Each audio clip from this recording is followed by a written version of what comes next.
Hello everyone, thank you for being here this evening. I want to start with a sincere and heartfelt thank you to everyone involved with the Missouri Conservation Heritage Foundation and the National Lewis and Clark Conservation Awards. It's particularly exciting to be a part of this evening during the state of Missouri's bicentennial year. What a tremendous milestone for this wonderful state we all share. Hopefully, the bicentennial can serve as a reminder of the common ground all of us in Missouri share, quite literally. There's so much about this state that's worth celebrating, and I'm looking forward to seeing what the future holds for our residents. To provide the opportunity to enjoy the gifts and treasures of our state for generations to come, we also have work to do, so more on that in just a bit.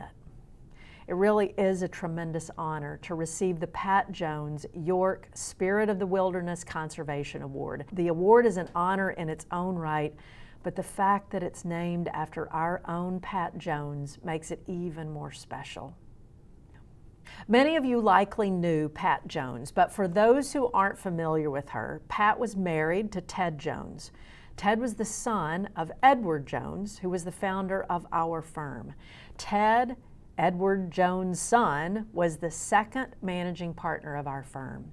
Ted and Pat were a formidable couple, and each was a high-impact player in their own unique domains, particularly in business, in the environment, and in conservation.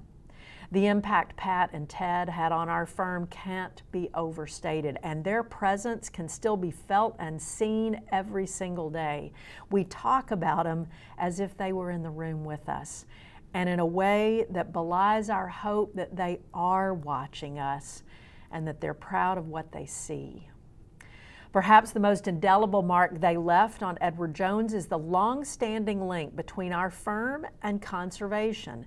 Pat and Ted shared a common love of nature that each of them acquired early in life, and that together they focused on with a passion and a vigor that went way beyond a fleeting love of just being outside. During her youth, Pat's family spent nearly every weekend exploring the outdoors on land that her father owned near Eureka, Missouri. Ted, meanwhile, spent his weekends as a child at Prairie Fork, the 750-acre family farm in Williamsburg, Missouri, which Ted's father bought in the early 1930s. It was on that same farm that Pat and Ted would spend most of their married life. The farm was far from being the only connection between our firm and the state of Missouri.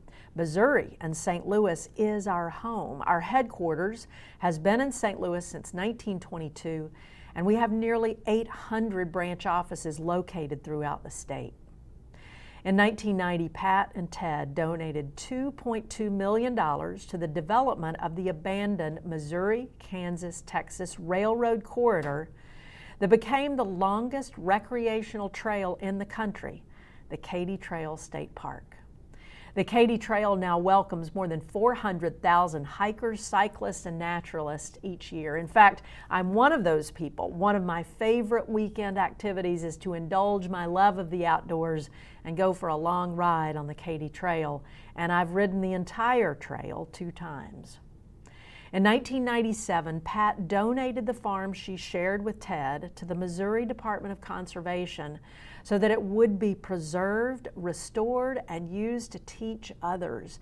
Today, the department uses the land to host educational programs throughout the year focused on natural resources, restoration, management, and research. Even more wonderful than Pat's accomplishments was Pat herself.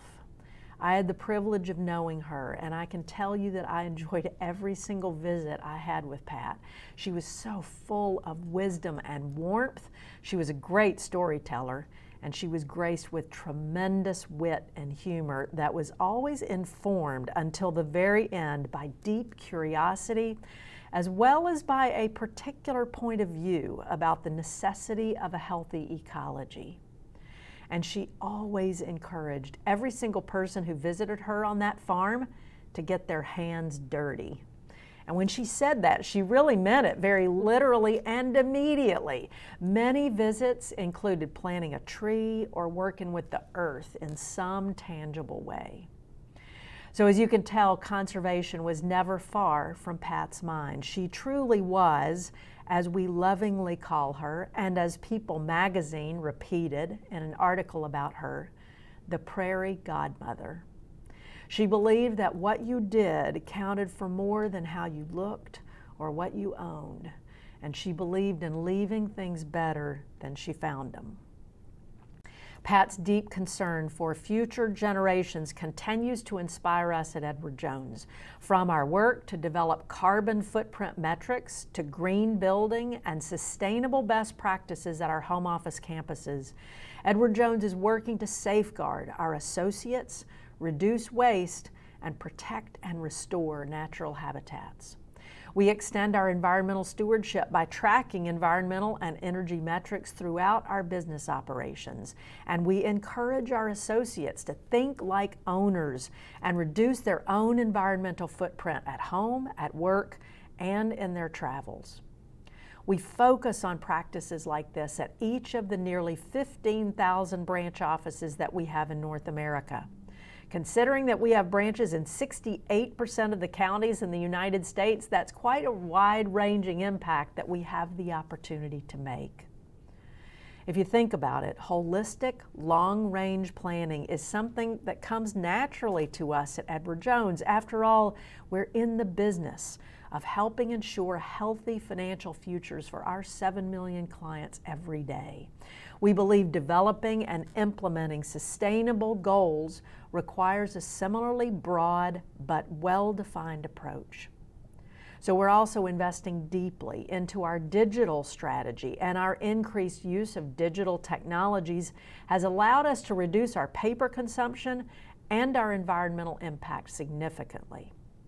As a consumer of natural resources and a concerned corporate citizen, we're making long-term investments so we can operate in more environmentally sustainable ways. We are a company that leads with a clearly articulated purpose, which is to make a positive impact on the lives of our clients, our colleagues, and our communities. One of the ways that we bring that purpose to life is by minimizing our overall environmental impact to improve the quality of life for our neighbors and associates and for the benefit of future generations.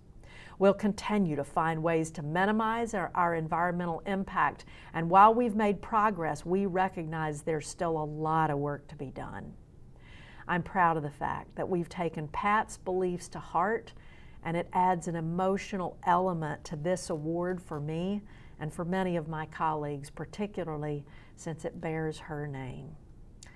And while I'm the one up here talking to you this evening, this award is really about all the 49,000 Edward Jones associates, each of whom take their responsibilities to the environment, to our collective future, and to the legacy of Pat and Ted Jones very seriously. On their behalf, I say thank you so much for the recognition of all of their efforts. Pat was fond of saying that as long as we're on this earth, it's our responsibility to make it better for those who come after us. I can't agree more, and all of us at Edward Jones will continue to do our best to live up to Pat's words.